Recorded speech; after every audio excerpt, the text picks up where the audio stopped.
الحمد لله رب العالمين، والصلاة والسلام على سيد الأنبياء والمرسلين وعلى آله وصحابه أجمعين। বন্ধুরা আমার, ভাইরা আমার, আমরা আলোচনা করতেছিলাম বিশ্বনবী জনাব মুহাম্মদ রাসূলুল্লাহ সাল্লাল্লাহু আলাইহি ওয়াসাল্লামের মক্কা থেকে মদিনা হিজরতের কাহিনী। আজ আমরা জানব আল্লাহর নবী বিশ্বনবী জনাব মুহাম্মদ রাসূলুল্লাহ সাল্লাল্লাহু আলাইহি ওয়াসাল্লাম কুবাতে আগমন করলেন ৮ই রবিউল আউয়াল ১৪ই নবাবী সনে, অর্থাৎ প্রথম হিজরি সন মোতাবেক ২৩শে সেপ্টেম্বর ৬২২ খ্রিস্টাব্দে রাসূল পাক সাল্লাল্লাহু আলাইহি ওয়াসাল্লাম কুবাতে আগমন করেন। উরা বিন জুবায়ের বর্ণনা রয়েছে, মদিনাবাসী মুসলিমগণ মক্কা থেকে রাসূলুল্লাহ সাল্লাল্লাহু আলাইহি ওয়াসাল্লামের রওনা হওয়ার সংবাদ শুনেছিলেন।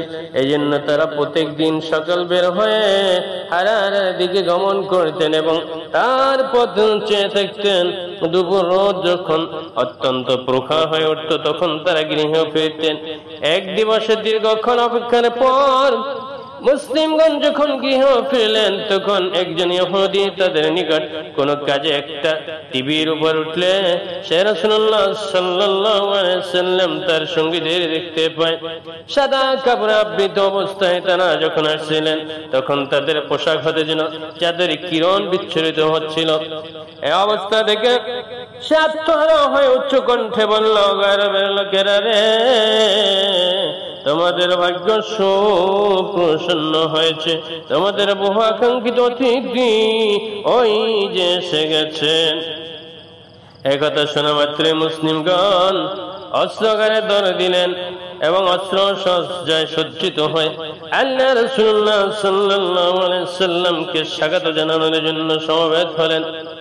ইবনে কাইয়্যিম বলেছেন, এর মধ্যে বনি আমর বিন আওফ গোত্রের কুবার বাসিন্দা লোকজনের মধ্যে সুরগোল উঁচু হয়ে উঠলে এবং তাকবীর ধ্বনি শোনা গেল।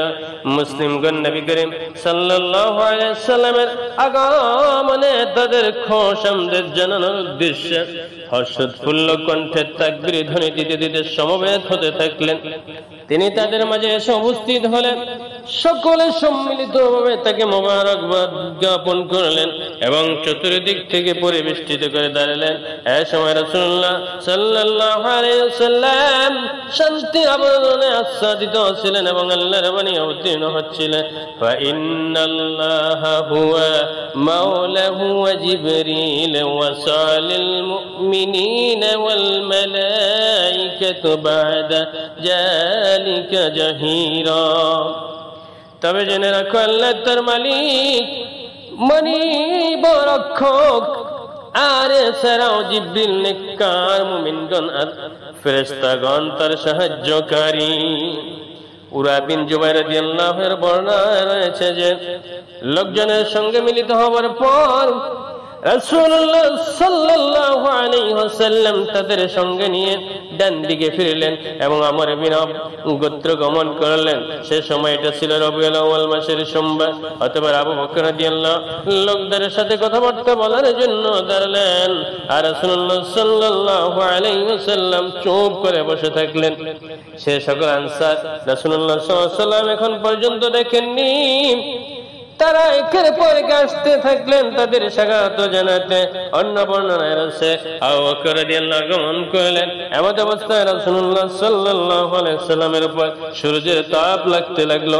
তখন আবু বকর রাদিয়াল্লাহু সিয়া চাদর দিয়ে তাকে ছায়া দিলেন। ফলে লোকেরা রাসূল সাল্লাল্লাহু আলাইহি ওয়াসাল্লামকে চিনে ফেললেন। পুরো মদিনায় যেন স্বাগতম জানানোর জন্য কুচকাওয়াজ করেছিল। সেদিন এমন একটা দিন ছিল মদিনার ইতিহাসে, এমন দিন আর কোনদিন আসেনি। রাসূলুল্লাহ সাল্লাল্লাহু আলাইহি সাল্লাম কুলসুম বিন হাদাম এবং বলল যে সাদ বিন খায়সামের বাড়িতে অবস্থান করেছিলেন। এর মধ্যে প্রথম মতটি অধিক শক্তিশালী। এদিকে আলী রাদিয়াল্লাহু মক্কায় 3 দিন অবস্থানের মধ্যে রাসূলুল্লাহ সাল্লাল্লাহু আলাইহি সাল্লামের নিকট লোকদের গচ্ছিত আমানত আদায় করার পর পদদলে মদিনা অভিমুখে যাত্রা করলেন। তারপর মদিনায় পৌঁছে তিনি কুবায় রাসূল সাল্লাল্লাহু আলাইহি সাল্লামের সাথে সাক্ষাৎ করলেন এবং কুলসুম বিন হাদামের বাড়িতে অবস্থান করলেন।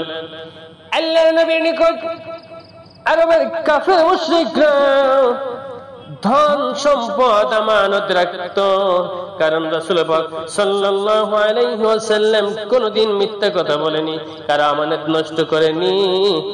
আর এই আমানতগুলো বুঝিয়ে দেওয়ার জন্য আল্লাহর নবী যখন মক্কা থেকে মদিনায় হিজরত করলেন, হযরত আলী রাদিয়াল্লাহু তাআলা আনহুকে বুঝিয়ে দিয়ে আসলেন, রে আলী, এই সম্পদগুলো যার যার সম্পদ তার কাছে তুমি বুঝিয়ে দিবে। আলী রাদিয়াল্লাহু তাআলা আনহু যাদের সম্পদ বুঝিয়ে দিয়ে চলে এলেন। রাসূলুল্লাহ সাল্লাল্লাহু আলাইহি ওয়াসাল্লাম কুবাতে 4 দিন সোম মঙ্গল বুধ ও বৃহস্পতিবার অথবা 10 দিন থেকে বেশি অথবা পৌঁছা ও যাত্রার দিন ছাড়া 24 দিন অবস্থান করেন। আর এই সময়ের মধ্যে মসজিদে কুবার ভিত্তি প্রস্তর স্থাপন করেন এবং তাতে সালাত আদায় করেন। আর নবুয়ত প্রাপ্তির পর এটা হচ্ছে সর্বপ্রথম মসজিদ যার বুনিয়াদ তাকওয়া আল্লাহ ভীতির উপর প্রতিষ্ঠিত হয়েছে। 5ম দিনে অথবা 12 দিনে অথবা 24তম দিনে শুক্রবারে তিনি আল্লাহর নির্দেশে আরোহণ করলেন। আবু বকর রাদিয়াল্লাহু তাআলা পিছনে আরোহণকারী ছিলেন। তিনি বনু নাজ্জারকে, যারা তার নাম গোষ্ঠীর ছিলেন, সংবাদ গ্রহণ করেছিলেন, ফলে তারা তরবারি ধারণ করে উপস্থিত হলেন। তিনি তাদের সহ মদিনার দিকে যাত্রা করলেন। তারপর বনু সালিম বিন আওফের অবস্থানে পৌঁছলে জুমার সালাতের সময় হয়ে যায়। তিনি স্থানে বাতনে আদিতে জুমা পড়লেন। সেখানে এখনো মসজিদ রয়েছে। সেখানে মোট 100 লোক ছিলেন। রাসূল করিম সাল্লাল্লাহু আলাইহি ওয়াসাল্লাম কুবায় যখন অবস্থান করেছিলেন, সেখানে রাসূল পাক সাল্লাল্লাহু আলাইহি ওয়াসাল্লাম 100 লোক নিয়ে জুমার নামাজ আদায় করেছিলেন। এবার মদিনায় প্রবেশ। আল্লাহর নবী বিশ্ব নবী জনাব মুহাম্মদুর রাসূলুল্লাহ সাল্লাল্লাহু আলাইহি ওয়াসাল্লাম মদিনায় প্রবেশ করার জন্য তৈরি হয়ে গেলেন। জুমার সালাত শেষে নবী করিম সাল্লাল্লাহু আলাইহি ওয়াসাল্লাম মদিনায় প্রবেশ করলেন।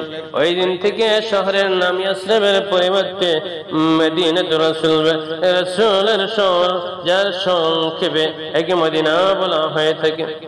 এটা ছিল অত্যন্ত গুরুত্বপূর্ণ এক ঐতিহাসিক দিবস। মদিনার অলিতে গলিতে সর্বত্র সেদিন তাকসীর ও তাহমিদের পবিত্রতা ও প্রশংসার গুঞ্জন ধনদবলিত শ্রুতি হচ্ছিল। আনসারদের ছেলে মেয়েরা আনন্দে উদ্বল কণ্ঠে তারা গাইতেছিল, তালাল বদরু আলাইনা মিন সানিয়াতিল বিদাই ওয়াজাবা শুকরু আলাইনা মাদা লিল্লাহি দাই আইয়ুহাল মাবআসু ফিনা জিতা বিল আমর মাতা। দক্ষিণ পাশের পাহাড় হতে পূর্ণিমার চন্দ্র আমাদের উপর উদিত হয়েছে। কি উত্তম ধর্ম শিক্ষা! আল্লাহর কৃতজ্ঞতা প্রকাশ করা আমাদের প্রতি ওয়াজিব। তোমার নির্দেশ অনুসরণ করা ফরজ। তোমার প্রণকারী হচ্ছেন কিবরিয়া। আনসারগণ যদিও ধনী ছিলেন না, তবু সকলের আশা ছিল যে রাসূলুল্লাহ সাল্লাল্লাহু আলাইহি সাল্লাম তার বাসাতেই অবস্থান করুক। ফলে তার উটনি আনসারদের যে বাড়িতে কিংবা মহল্লার পাশ দিয়ে অতিক্রম করতে সেখানকার লোকজন উটনির লাগাম ধরে নিতেন এবং অনুরোধ করতেন যে আসবাবপত্র, অস্ত্র শস্ত্র, রক্ষাবক্ষণের ব্যবস্থা প্রস্তুত রয়েছে, আগমন করেন হে রাসূল।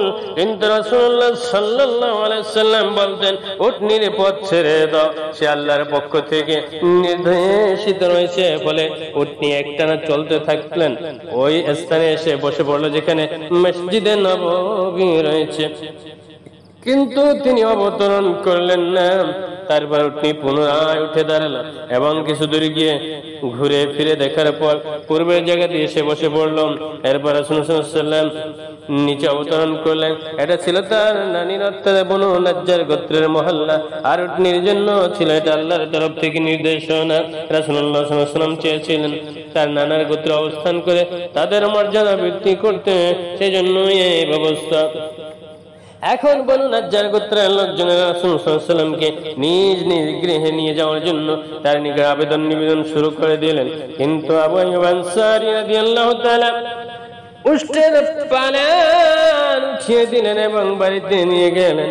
এতে রাসূল সাল্লাল্লাহু আলাইহি ওয়াসাল্লাম বলতে লাগলেন, মানুষ তার পালানোর সাথে রয়েছে। এদিকে আসবেদ জুবাইর রাদিয়াল্লাহু তাআলা এসে উটনির লাগাম ধরে নিলেন, ফলে উটনি তার নিকটে রয়ে গেল। সহিহ বুখারী শরীফে আসাদ রাদিয়াল্লাহু থেকে বর্ণিত হয়েছে যে রাসূলুল্লাহ সাল্লাল্লাহু আলাইহি ওয়াসাল্লাম বললেন, কোন লোকের বাড়ি আমার থেকে নিকটে? আবু আইয়ুব আনসারী রাদিয়াল্লাহু বললেন, আমার বাড়ি হে আল্লাহর রাসূল, এটা আমার বাড়ি আর এটা আমার দরজা। তখন রাসূলুল্লাহ সাল্লাল্লাহু আলাইহি ওয়াসাল্লাম তাকে বললেন, যাও আমার বিশ্রামের জায়গা ঠিক করো। তিনি রাসূলুল্লাহ সাল্লাল্লাহু আলাইহি ওয়াসাল্লাম এবং আবু বকর রাদিয়াল্লাহু দুজনে সেখানে যাওয়ার জন্য অনুরোধ জানালেন। কিছুদিন পর নবী পত্নী উম্মুল মুমিন সাউদা রাদিয়াল্লাহু এবং নবী তানায়া ফাতিমা রাদিয়াল্লাহু, উম্মুল কুলসুম রাদিয়াল্লাহু এবং উসামা বিন যায়েদ রাদিয়াল্লাহু উম্মে আয়মান মদিনায় গিয়ে পৌঁছলেন। এদের সকলকে আব্দুল্লাহ বিন আবু বকর রাদিয়াল্লাহু, আবু বকরের আত্মীয় স্বজনের সঙ্গে যাদের মধ্যে আয়েশা ছিলেন নিয়ে এসেছিলেন। অবশ্য নবী তানায়া জয়নব রাদিয়াল্লাহু আবুল আসের নিকট থেকে গিয়েছিলেন, তিনি তাকে আসতে দেননি, তিনি বদরের যুদ্ধের পর এসেছিলেন। আয়েশা রাদিয়াল্লাহু বর্ণনা করেছেন যে রাসূলুল্লাহ সাল্লাল্লাহু আলাইহি ওয়াসাল্লাম মদিনায় পৌঁছার পর আবু বকর রাদিয়াল্লাহু ও বিলাল রাদিয়াল্লাহু জ্বরে আক্রান্ত হন। আমি তাদের খেদমতে উপস্থিত হয়ে জিজ্ঞেস করলাম, আব্বা জান আপনি কেমন আছেন? তারপর বিলালকে লক্ষ্য করে বললাম, আপনি কেমন আছেন? তিনি অর্থাৎ আয়েশা রাদিয়াল্লাহু বলেছেন, তখন আবু বকর রাদিয়াল্লাহু জ্বর আসতো, তখন তিনি এক কবিতা পাঠ করতেন। ওদিনে মানুষের তার আত্মীয়র মাঝে সুপ্রভাত বলা হয়ে থাকে, অথচ মৃত্যু তার জুতার ভিতরে চাইতেও নিকটবর্তী। বেলালের অবস্থা যখন একটু সুস্থ থাকতো তখন তিনি নিজের দুঃখ পূর্ণ সুরুচ্চ স্বরে বলতেন, হায় আমি জানতাম যে আমার কোন এক রাত্রি যাপন হবে এক প্রান্তে মক্কায় এবং আমার পাশে ইজখির ও জালিল ঘাস থাকবে এবং কোনদিন কি মাজিন্না ঝর্ণাতে অবতরণ করতে পারবো এবং আমি সামা ও তুফাইল পাহাড়ে দেখতে পাবো। আয়েশা রাদিয়াল্লাহু বলেছেন যে আমি রাসূলুল্লাহ সাল্লাল্লাহু আলাইহি ওয়াসাল্লামের নিকট উপস্থিত হয়ে তাদের প্রলাপের সংবাদ দিলাম। তখন তিনি বললেন, হে আল্লাহ, আমাদের নিকট মদিনা কেমন প্রিয় করে দাও, যেমন মক্কা প্রিয় ছিল বরং তার চেয়ে অধিক বেশি প্রিয় করে দাও। মদিনার মাঠ ঘাট আবহাওয়া স্বাস্থ্যের উপযোগী করে দাও এবং উহার মুদ্দ শস্য মাপার পাত্র বিশেষ বরকতময় করে দাও। তার অসুখ প্রত্যাবর্তন করে জোফা হয় পৌঁছে দাও। আল্লাহ তাআলা তার দোয়া শুনলেন, অবস্থার পরিবর্তন ঘটলো। এখানে পর্যন্ত পবিত্র জীবনে এক প্রকার ইসলামী দাওয়াতের এক যুগ অর্থাৎ মক্কি জীবনের পরিসমাপ্তি ঘটলো। আমরা এখন থেকে তার মাদানী জীবন সম্পর্কে সংক্ষেপে আলোচনা করব। আল্লাহ তাআলা যেন তৌফিক দান করেন। বিশ্বনবী জনাব মুহাম্মদ রাসূলুল্লাহ সাল্লাল্লাহু আলাইহি ওয়াসাল্লামের 23 বছরের জিন্দেগীর মধ্যে 13 বছর আল্লাহর নবী মক্কা এবং 10 বছর মদিনায় কাটালেন। রাসূল করিম সাল্লাল্লাহু আলাইহি ওয়াসাল্লামের মক্কি জীবনের আলোচনা আমরা এখানেই করলাম। এরপর থেকে আমরা বিশ্বনবী জনাব মুহাম্মদুর রাসূলুল্লাহ সাল্লাল্লাহু আলাইহি ওয়াসাল্লামের মাদানী জীবনী সম্পর্কে আলোচনা শুরু করব ইনশাআল্লাহ। যে সমস্ত বন্ধুরা শোনার জন্য চাচ্ছেন, আল্লাহ রাব্বুল আলামিন আপনাদের মনের বাসনা যেন পূরণ করে দেয় এবং আমাদের সাথে থাকার মতো তৌফিক দান করেন। আমিন আমিন।